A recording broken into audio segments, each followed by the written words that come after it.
Hey, welcome to the Fox 10 News Now stream. We have a guest here, ASU professor Yes. Christopher Lee. And this is going to be a really interesting topic because you did a study really on pretty much driven to click on these online retailers. They could really get you Sure. to buy something. Sure. So let's get into it. Sure. Thank you for having me, first Sure. of all. And again, this was just a study with a colleague at Temple University, Lori Wu, and she was interested in what drives people in certain situations. So if I'm buying for myself versus buying for somebody else, a lot of my interest is in framing of information, how we present offers or choices or marketing communication. Yes. And so she reached out to me and said, hey, what can we do here? And I said, what if we look at product cues or product assortment being a bestseller or limited edition or other type cues that might influence people. Yeah, that is amazing. So just by the way that they are able to just really label Sure. a certain product would get you to buy something. That's, again, what our research shows. And a lot of times, if we think about how we buy, when we're buying for ourselves, a lot of times we want to feel like we belong. So we'll buy things that help us belong. We want to, we have friends and family, we want to be a part of that. Yeah. But at the same time, we also want to be unique. So you and I wear different clothes, Sure. different shoes, etc. And so the idea that the product cues could influence that. So when I'm buying for somebody else, on the flip side is a lot of times there's risk. So especially around this time, we're buying a gift for a colleague or maybe a family member or a friend, and depending on how well you know that person, you might be afraid about, is the product good or are they going to like it? Yeah. And so these cues, like a bestseller, can help kind of ease that tension that, okay, a bunch of other people are buying it, it can't be that bad. That's true. That's true. And this is from a wide range of online retailers. It's just not one that's Sure. doing it. Yeah, so in our study, we kind of control for different things to really hone in on what's going on here and why people are behaving in certain ways. But in terms of how it applies online, there's a bunch of different ways. So for example, Toys R Us has a gift finder. So if you go Okay. to their gift finder, you can sort by male or female or no gender preference or age or category interest, and then it automatically defaults to the best-selling options within that choice. So Yes. again, I've got a 4-year-old niece, and I stay in touch with her, and I know what she likes, but at the same time, I'm not overly familiar with what Yeah. 4-year-olds are Yeah. into. And so the things like the Toys R Us gift finder that sort by bestseller, then I know, okay, this is something she might like. Plus, other people have bought it. So Sure. again, it gets rid of some of that risk of, is this a good gift? Is it not? Particularly again around the holidays when we're buying for lots of people. Absolutely. Now, did you find that, like, say, if a retailer says five left, is it really five left, or are they just saying that? I mean, that's the other side of this. There's some really powerful psychology Stops and and audio. marketing tactics that can be Let's be used. really So it should all careful be that done we use stops ethically. and Sure, recorders. sure. So if you're going to label your product a bestseller, not necessarily suggesting, our study doesn't necessarily suggest that you should just randomly label your products as a bestseller or limited edition, but truly look at your sales and say, okay, here are the products that are actually the best sellers. People seem to really like these. Yes. And then again, if during this time when people are buying gifts, you're going to highlight that versus a limited edition. Don't just label a product a limited edition, but the way we kind of view limited edition comes from the producer, that they only have 5,000 or 10,000 or 100 or whatever Sure. it is given the situation. But again, use those ethically, not necessarily randomly label Yes, your yeah. products in the store or online.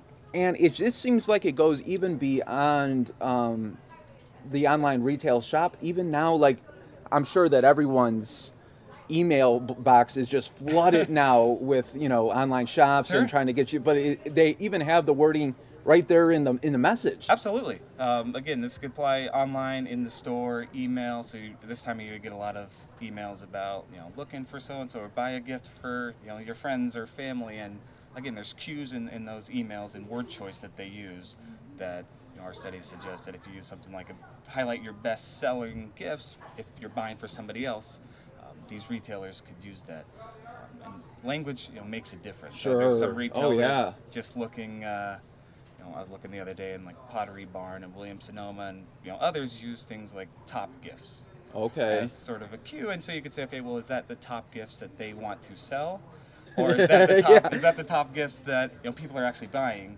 And so little things like that can make a big difference in how people perceive it, their attitudes, and ultimately whether they buy or not. And you know what's amazing too that I've been seeing a lot more now. Say I'm searching for something on Amazon and I'm looking at a couple of different items.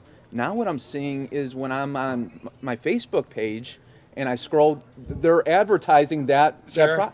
So how much does that go into it as well? I mean, it's a big web. Yes, there's a lot of stuff going on behind the scenes. I mean, the way we browse, and it's being tracked behind the scenes. So you could end up on.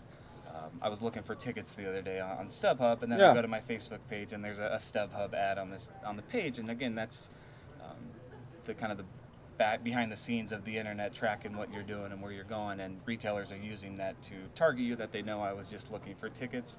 Maybe I didn't buy, but now I'm on my Facebook page and I see that ad again. Okay, maybe the second time. It's all about that second push. This maybe. retargeting second push. Maybe this time I'm ready to buy. Oh, wow. Now, I'm always interested, how much are retailers really leaning on the marketing strategy? How much? I mean, that must be a big component. Sure. I mean, there's kind of the broader strategies of branding and pricing and packaging. I mean, you think of an Apple has a real powerful brand, or a Nike, and they package their products very well, price them appropriately given the quality, etc. But kind of in the moment of when we buy, there's a lot of little things that make a difference. So is a product $10 or $9.99? We see it's only 1 cent.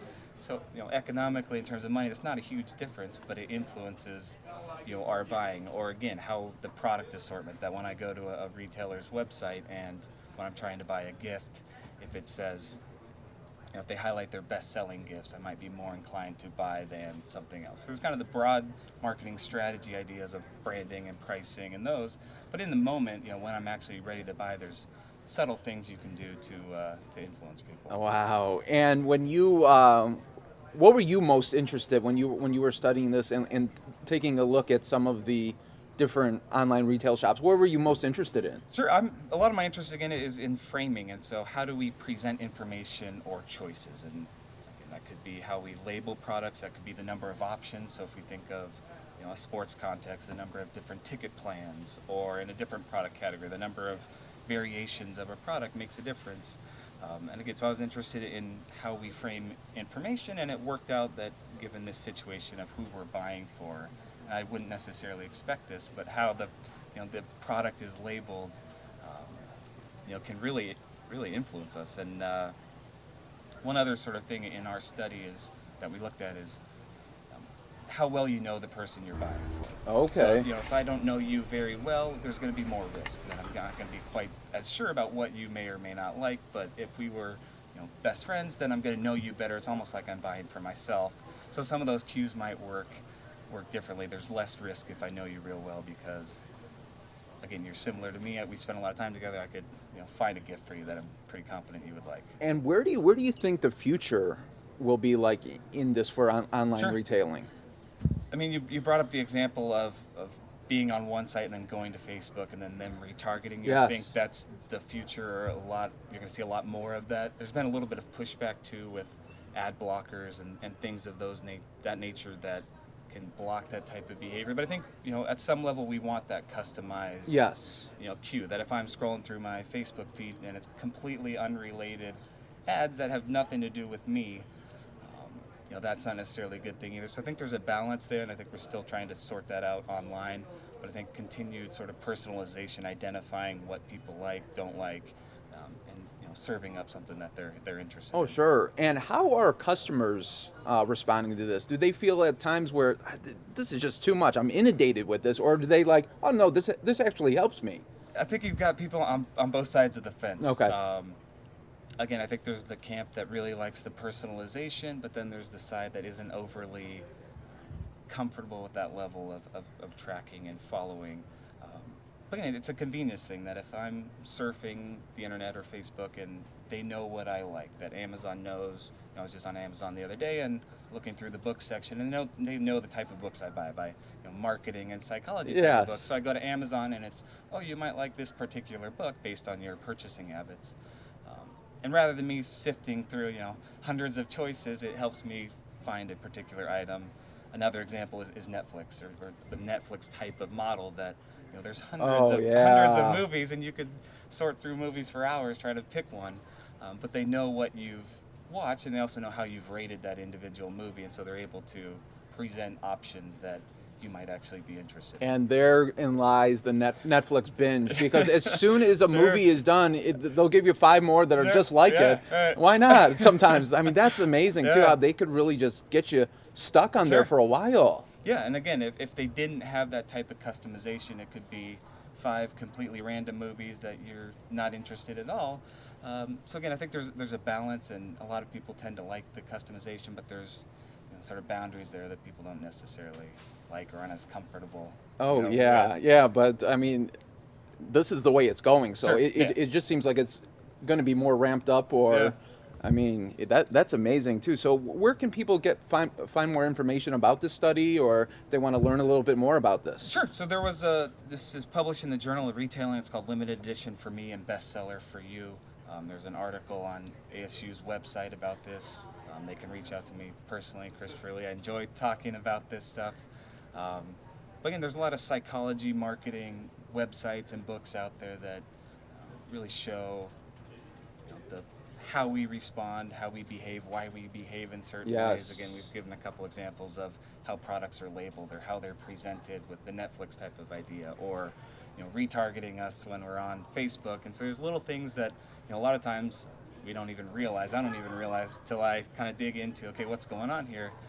So there's a lot of kind of mainstream books too that are out there if you're interested in this type of topic. Well, this was fascinating. Thank you so much, Christopher. Sure, Christopher thank Lee you. from ASU, and yeah, this is perfect timing Yeah, too, since everyone absolutely. is just inundated right now from all this stuff. Now we Sure. know a little bit in the background of why this is What's going on. happening. Sure, absolutely. So thank you so much, Thank you for Christopher. having me. Yes, no problem.